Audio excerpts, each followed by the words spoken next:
Para akong luka-luka na tingin sa cellphone ko. I'm expecting someone na tumawag o kaya naman i-text ako and shit. I hate it cause it's been 3 days but he never texted me. Gaga ka pala eh. You are the one who never replied to him. Sa tingin mo, anong iisipin ng tao? Anong utak ka na? Totoo naman. I want to text him but I'm shy to have a first move. Wow ha, meron pala ako noon. Napailing na lang ako ng isipan iyon.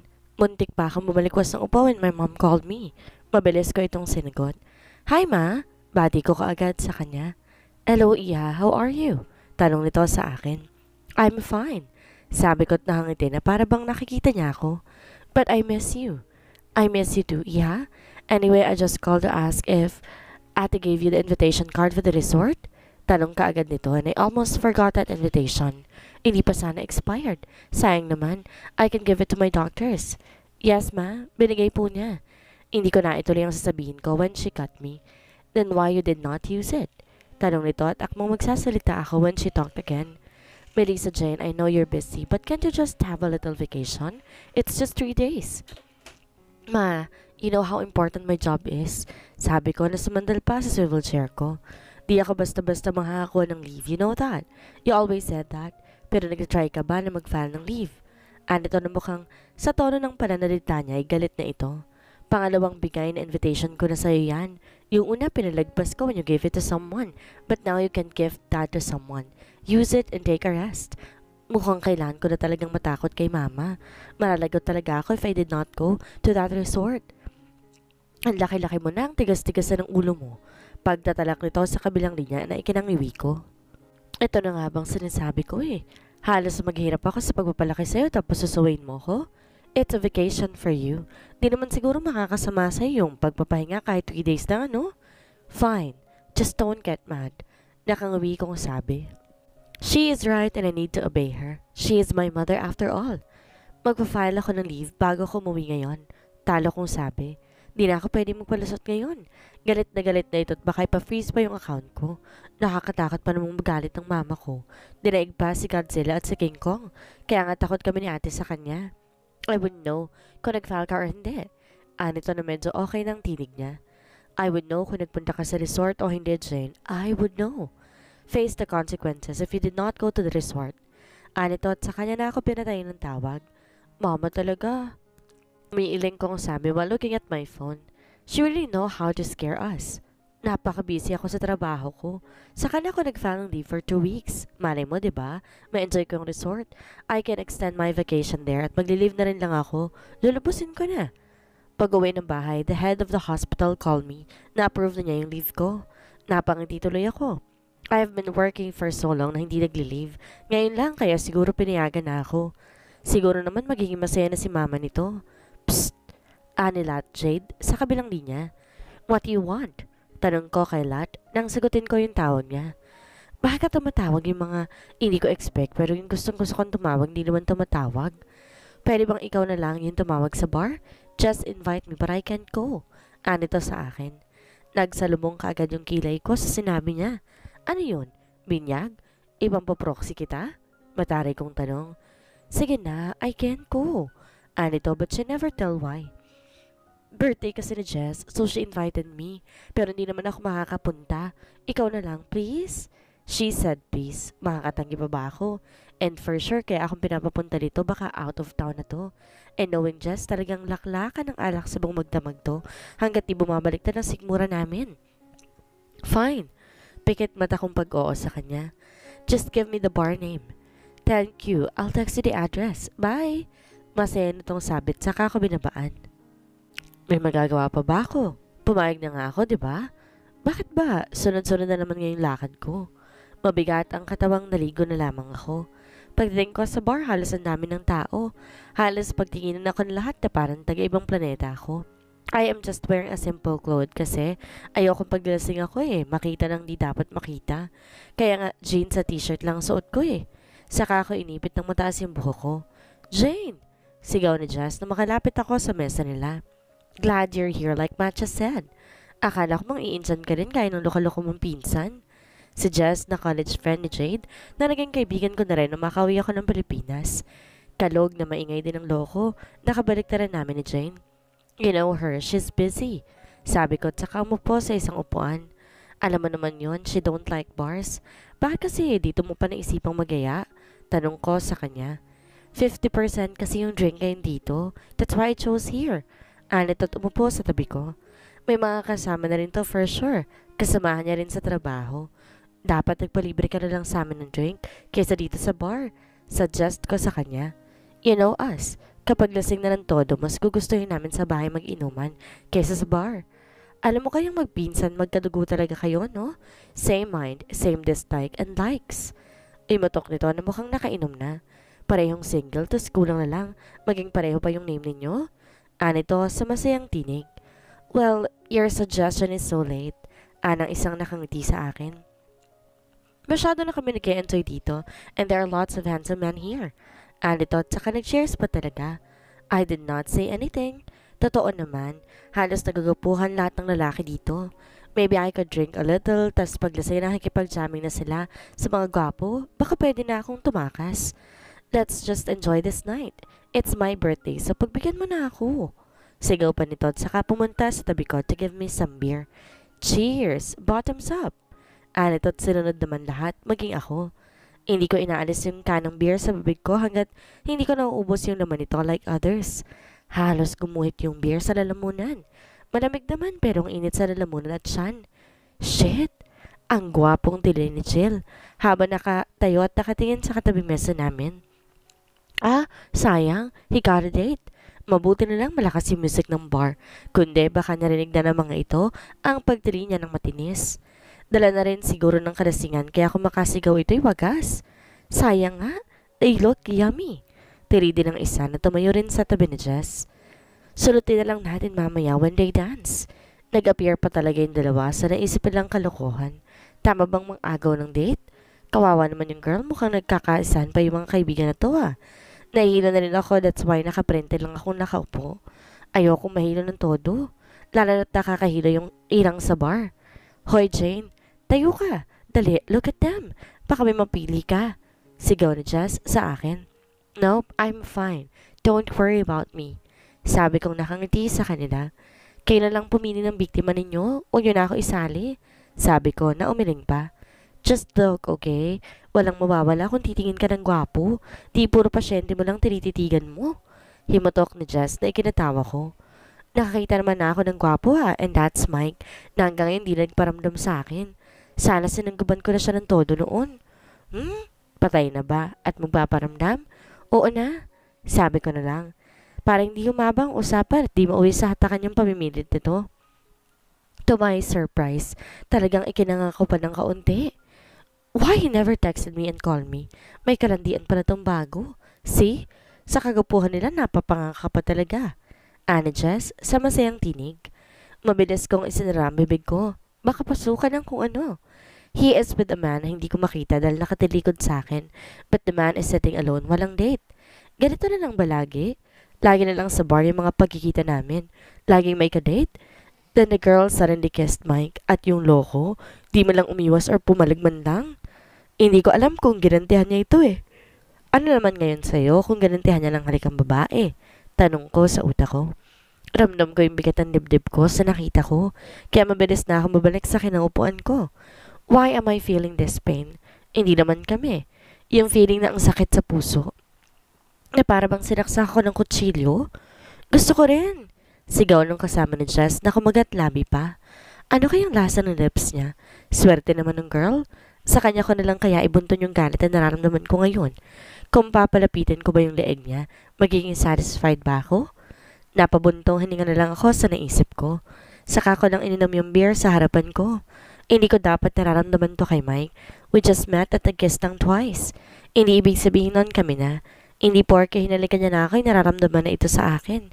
Hindi porket mabait ito sa akin, may gusto na ito sa akin. Maybe he is just one of the playboy or maybe he's just want to be a gentleman. Gentleman? Naghahalikan ng walang pahintulot? That woman? Ana isang kasama ni Jess na ikinatingin ko. Sana yan sa mga ganyan, no? Anita na mukhang naiinis, even her face. May pinanghuhugutan? Ana Jess, saka umupo sa tabi ko. You know her? Tanong ko sa kanya na nakakunot ang kilay. Yes, old friend. Simpleng sabi ng ito at saka tumungga ng beer. Why don't you call her? Para naman maki-join dito sa atin. Masayang sabi ng katabi niya na nakangiti pa talaga ng todo for sure. Hindi naman yung babae ang gusto niyang makasama. Maging yung mga lalaki, no? Hindi. Anang kasama nila. No. Sagot ko rin. Halos magkasabay pa talaga kami. Kaagad akong pinakatitigan ng tatlo sa pagsagot ko. Questioning eyes are on me. Nawala tuloy yung lasing ko. What I mean is, baka hindi pumayag, nakasama nila tayo. Maybe they want to enjoy each other? Sabi ko nakangwi. Sana naman umubra yung palusot ko. I can't control my anger kapag sa mismong harapan ko na sila naghalikan at maglandian, no? Baka makapatay pa ako ng wala sa oras. Anong name ng girl? Tanong ni Jess sa kasama niya. Nakahinga ako na maluwag when they did not ask again. She is Stephanie. Steph for short. Sagot ng kasama niya. Then Jess looked at me. Saka itong umiti sa akin. Yung ito'y alam kong hindi gagawa ng mabuti. Wala namang masama if we try to ask kung gusto nilang sumama sa atin, hindi ba? Tanong nito sa akin. Hindi ako umibo. Baka makahalata ang loka. You're wasting your time, Jess. Sabad nung kasama niya. Jane is right, knowing that girl. Susuluhan niya yung lalaki sa gwapo ba naman nun? I am sure hindi papayag yun. Arte naman. Ana Jess, saka pa niya nalagay yung mga kamay sa dibdib niya. Di naman siya kagandahan, no? Para makipagkilala lang. Natawa na lang ako sa sinabi niya. Mukhang suko na kaagad, kahit di pa niya na-try. That's more good to hear kasi naman puntan pa rin ng mga ito, no? Danilait pa yung kasama ni na Mike. Why don't we ask the boys instead? Suggest ng isang kasama nila. Yeah, maybe they... Masayang sang-ayon ni Jess na pinutol ko. We can enjoy our drink without the boys, Jess. Sabi ko sa kanila sa seryosong tinig. I know, pero may kasabihan nga, di ba? The more the merrier. Bahala kayo. Talo kong sabi. Tatakasan ko na lang sila mamaya. At talagang tinotoo nga nila yung sinabi nila. Excited silang pumunta ng isang kasama niya sa table ni na Mike. Gosh, I need to hide. Para ko maiihi sa kaba. Oh wait, ba't ako magtatago? I did not do anything. Why you did that? Malamig kong tanong sa babaeng katabi ko. Gusto ko lang malaman ng mga babaeng nakatingin sa'yo na you are mine this night. Marambing nitong sabi habang nakayakap pa sa braso ko. Nakakainis. Ba't ba napunta ako sa sitwasyong ito? It's because of Ray. Don't do that again. Hindi mo ako pag-aari. Do not claim me because I am not yours. Malamig kong sabi. Don't ask me. Don't kiss me again. Hindi mo ako makukuha sa mga halik mo. And if it happens again, I will make sure na hindi ka na makakapasok ni isa sa mga restaurants ko. Parang wala lang sa kanya yung sinabi ko imbes matakot, lalo pang lumapad ng pagkakangiti nito. Say that after this night, Mr. Ford. At itong kinakilabot ng katawan ko. I hate hearing my surname from her mouth. Parang babalik na rin yung sikmura ko. Let's just start. Agaw pansin ni Ray habang nakangiti ang loko. Para makauwi na ako, di ko na kayo maistorbo pa. Why do we even talk here? Pwede naman sa office. Kunot kilay kong sabi. O kaya naman isa sa mga restaurant ko. Mike, you're busy. So kapag napagkasundoan namin ni Steph, dito na lang sa bar na malapit sa condo niya. Paliwanag ni Ray sa akin. She's willing to invest in your restaurant. She's a good catch. Bakit parang feeling ko pinagkaisan ako dito? Look, if I tell you what she really wants, for sure hindi ka papayag. So Tina and I hide it. Paliwanag ni Ray. Nakita siguro ang pagdidilim ng mukha ko. Mike, just give her a chance, okay? Ray is right. Try me first bago mo ako tanggihan. Honest Steph sa tabi ko. Can you please give a space between us? Malamig kong sabi. I don't want to be rude but I don't want her near me. I don't need any investors in my restaurant and I don't need to try to change my mind. Kaya kong patakbuhin mag-isa mga restaurant ko. Mr. Ford naman, try me. I'll make sure hindi mo ito pagsisisihan. Ito nakangiti. Hindi ba ito nakakaintindi? Kagagaling ko lang sa business meeting ko out of town. Tas ganito ang sasalubong sa pag-uwi ko. Bago pa ako makapagsalita, may dalawang babaeng lumapit sa mesa namin. Mukhang nakainom na nga ang mga ito. Hi, I'm Jess. Can we invite you in our table? No. Sabad ni Steph na parang siya yung tinatanong. Samantalang sa amin nakatingin ni Ray. He is Sige, kung libre ninyo eh. Sabad ni Ray na nakangiti. Ang loko, parang totoo. He is just saying that para humindi yung mga babae. He is always doing this to woman. Kahit pamayaman ng loko. Ewan ko ba kung nagustuhan ni Tina sa pinsan kong to eh. Kung babae lang ako, hindi ko siya papatulan. Kahit siya na lang matira sa mundo, no? Kaya ko kayo. Sagot ni Steph at tinatapos dahil agad nakasagot si Jess. Grabe, kami pa yung manlilibre.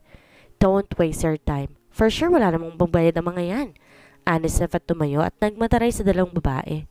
Leave us. At ako nang bahala sa mga drinks ninyo. Just don't annoy us. May mahalaga kayong pinag-uusapan. Ang lakas ng loob ninyo para hayaan yung kasama ko sa mga drinks ninyo na hindi niyo naman kayang bilhin? Para nagpantig yung tenga ko. Sa sinabi nung Steph kina Jess, hindi ko napigilan ang sarili ko at pinuntahan ko sila. I am sure Jade will do it too. Kung narito rin siya. How high are you para sabihin sila ng ganyan? Mataray kong tanong. I did not look at Mike and Ray, pero ramdam kong pagtingin ng mga to sa akin. They might not earn high, but at least they earn money in good way. Nagigigil kong sabi. And who the hell are you? Mataray din itong tanong sa akin. Buisit, I am not hell. Galit kong sigaw sa kanya. Kala ba niya matitindag niya ako sa pagmumura niya? You might look decent, but deep inside, napakabulok ng pag-uugali mo. Jane, tama na yan. Awat ni Jess habang hawak niya ang braso ko. No, I am not done with this woman. Wala siyang karapatan sabihin kayo ng ganon. Nanggagalit ko pa rin sabi while facing her. Alam mo, if you want to fight, I can give you one. But I think hindi akong katapat mo dahil wala akong balak bumaba sa level mo. Abat, anong karapatan mong sabihan din ako ng ganyan? You don't know me. You don't know what I can do to all of you. Sigaw nito sa akin. Inalis ko yung pagkakahawak ni Jess sa akin. Napangisi ako. You all deserve my word. Sabi ko na nakangisi sa kanya while my eyes are burning in anger. I don't need to know people like you. Kung sa umpisa pa lang, bulok na yung bibig mo. Do you think just because you have money and you can control everything? Ano yun? Porke mayaman na mapera ka, dapat takot lahat ng mga tao sa'yo? I am burning in anger. Lalo na't nakainom ako ngayon, talagang makikipag-away ako. And no one can stop me. Kahit ibili pa nila ako ng galon ng ice cream. Alam mo, sa tingin ko you need to learn again. Learn how to respect people and learn how to be a good one. Kaya nagkakagulong mundo ng dahil sa kagaya mo eh. Galit kong sabi sa kanya. Wala akong pake. Alam kong lunukin siya ng lupa sa kahiyan. She deserves it. She want to be famous? I'll give it to her. You might have the money to buy everything. Pero hindi mo naman mabibili yung magandang ugali sa pera mo. If you want people to respect you, learn to respect them first. Puisit. Aba dapat lang. Mukhang natauhan siya. Kulang pa yung pinagsasabi ko sa kanya, no? Jane, balik na tayo sa table natin. Ana Jess. Ayaan mo siya. Ana isang kasama namin na iwan sa mesa. She is just saying the truth about Steph. Dapat lang sa kanya nakakita siya ng katapat niya. Yup. You cannot control all people. May mga tao pa rin talagang papatulan ka para malaman niya yung kalagayan niya. Hindi porke mayaman siya, tatapak-tapakan na tayo, no? Tiimbagang kong tinignan si na Mike at Ray. Di porke mayaman siya. They look shocked at me. Parang di na kumukurap pa ang mga ito. I cannot blame them. Ngayon lang nila ako nakitang nagalit eh. Ang yayaman ninyo? Sa mga babae pa talaga ka nagpapalibre ng alak? Taas kili kong tanong sa dalawa. Does Tina know about it? Mukhang natauhan ng to sa sinabi ko. Nanlalaki mata nagsalita si Ray. No, don't tell her. Ang alam niya I am with Mike but I did not tell her na sa bar kami pupunta. And I did not mean that. I'm sorry. Tinaasan ko lang siya ng kilay at saka ako tumalikod sa kanila. Bakit kung ano na naman ang mga nagsabi ko? Pagdating sa mesa, mabilis kong tinungga isang bote ng vodka. I need to calm. Kahit ramdam kong pagguhit ito sa leeg ko, hindi ko naman to tinigilan. Kapag talaga galit ako, nasasabi ko ang lahat-lahat. Kaya nga madalas kaming napapaaway ni JD. Pero I will make sure naman na totoo at hindi ko pagsasisihan yung mga pinagsasabi ko. Mabuti na nang malamig ang vodka kaya hindi ko masyadong ramdam ang pait nito. Wala akong balak magpakalising pero sa nangyari ngayon, maybe I need to be drunk now. Are you trying to kill yourself? Tanong ng isang lalaking kilalang kilala ko ang boses. Ibinaba ko muna yung bote ng vodka sa mesa namin at halos makakalahati ko ito sa pagdago ko kanina. Then I looked at him. Nakatayo siya at nakatingin sa akin. Kung gusto kong magpakamatay, di sana. Nagpasagasa na lang ako ng chalk. Matari kong sabi sa kanya. And why are you here? Bumalik ka na dun sa mesa mo. Huwag mo kong pakialaman dito. Jane, sorry for what Steph did. Anito sa may nahong tinig.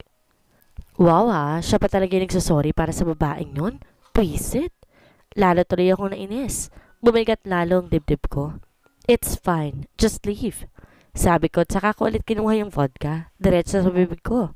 Stop that. Anitong akmang kukunin sa akin yung alak kaya mabilis akong tumalikod sa kanya so he can't grab it. Hoy, tiran mo kami. Di nang ikaw yung high blood ngayon. Dinig kong sigaw ni Jess. Tinigil ko yung pag-inom ko at saka ko sila tinignan. Sabay taas pa ng kilay ko sa kanila. It's mine. Sabi ko sa alak na hawak ko. Mag-order kayo ng sa inyo. Kailangan ko ngayon to pampamanhid ng puso ko. Sabay inom ulit and I won't stop drinking this hanggang sa maubos ko. For sure kapag naubos ko na ito, manhid na yung buong pagkatao ko, no? Upo ka, Mr. Ford. Dinig kong sabi ni Jess. Pabayaan mo yan. Titigil din yan kapag naubos yun na yan. Mababangag ka sa ginagawa mong yan. Anang isang kasama namin. Alam ko, and that's what I want to happen. Saka ko nilagay na yung bote sa mesa. Kung nandito rin yung pinsan ko, for sure, hindi yung talak ang aabutin sa amin nun. She really don't have the right to do that. Kapal ng mukha niya. Sing kapal ng makeup niya. Paghihimot ako. Tama na, tapos na. Ani Jess while taking the bottle palayo sa akin. Nagsorry na rin si Rick at Mike sa amin. It's okay at saka inuwi na ni Ray si Steph. Dapat lang, kapal ng mukha niya to stay here. Sabi ko, saka ko tininan si Mike at pinangsing kita ng mga mata. Ganun ba yung gusto mong babae? Yung halos dumuwa na yung dibdib sa suot na damit? Tanong ko sa kanya. Ang babaw naman ng taste mo. Makapal na nga mukha ko makapal-lait.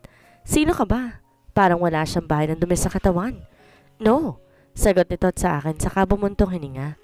You are drunk. No, I'm not. Pagsisinungaling ko pero ang totoo, nahihilo na ako. Mukhang tumalab na yung alak na ininom ko. Pinakatitigan niya lang ako na parang di naniniwala sa sinabi ko. Umiwas ako ng tingin sa kanya. Masyado ako nadadarang sa mga mata niya nakakaakit eh. Order anything you want. My treat. Dinig ko ang sabi nito. Kita ko yung pagitin ng mga kasama ko. Talaga nag-order ang mga to ng alak. Tapos beer na lang binigay sa akin. They don't want you to give me a tequila na in-order ni Mike.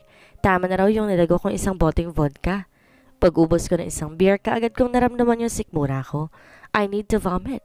Sigaw ko sa utak ko kaya kahit nahihilot apat ay nakikita ko, mabilis akong tumakbo sa isang private bathroom. Pagpasok ko pa lang sa loob, lumabas kagad yung mga hindi ka nais-nais. Mabuti na lang umabot pa ako sa sink ng CR. Mukha na sobrahan na ako sa alak. I know my limit and I think sumobra ako ngayon. Para na kasing lumilipad yung ulo ko. Feel ko wala na akong ulo. Naramdaman ko na lang yung mainit na palad na humahagod sa likod ko habang nilalabas kong lahat ng laman ng tiyan ko. Puro alak at tubig lang ang sinusuka. Why did you not eat before you drink? Tanong na nasa likuran ko as if masasagot ko siya kung nagsusuka ako, no? Pagtapos ko magsuka, nagmumug muna ako ng bibig ko bago ko siya sinagot. Uminom naman ako ng kape. Lasing kong sabi sa kanya habang nakasingkit ang mga mata. Umikot kasi yung nakikita ko. Hindi lamang tiyan yun. Paninero mo nito sa akin. Look at you now. Halos tubig na yung isuka mo. Lasing din ba ito kaya ako makasermon ay bagas? O gumaganti sa ginawa ko sa girlfriend niya kanina? Hoy Mike Sebastian Ford, I can take care of myself. Pagmamalaki ka pa talaga pero ang totoo, I cannot even stand on my own. Halos nakasandal na nga lang ako sa sink eh. Ba't di mo na lang ako iwan at puntahan mo na lang yung girlfriend mo? You're really drunk. Let me take you home. Sabi nito at saka hinawakan ng braso ko. No, I don't need your help. I can go home by myself. Pagmamatigas ko at saka ko pa tinabig ang kamay niya na may hawak sa braso ko. Jane, you cannot even walk on your own. Ano ito nakapamewang pa sa harapan ko. And do you think I'm going to leave you alone in your state now? Wala ka sa matinong pag-iisip mo. Let me take you home and don't argue with me. Nasa po ko ang kamay ko ng mukha ko. I am really drunk. Parang kapal-kapal ang balat ko. I am not sure kung yung mukha ko o yung mga kamay ko nang makapal. Di na ako nagreklamo nang buhatin ako ni Mike pa bridal style. I can't argue with him. Nahihilot na mamanhid ang buong katawan ko na para bang anytime babagsak ako. Napabuntong hiniranang ko when she hold her face. Talagang lasing na nga ito. Kaya kahit magreklamo at magalit pa siya sa akin, binuhat ko na lang siya. Mukhang di rin ito makakalakad sa kalasingan niya eh.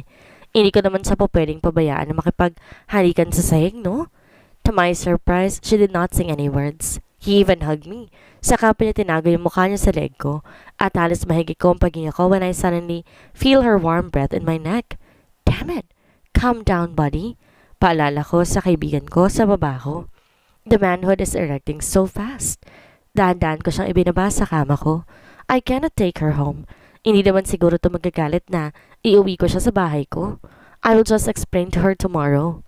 Akmang aalis na ako sa pagkakadagan ko sa kanya na bigla na lang itong yumakap sa bato ko. Muntik nang magdikit ang mga lamin namin sa pagkakahatak niya sa akin.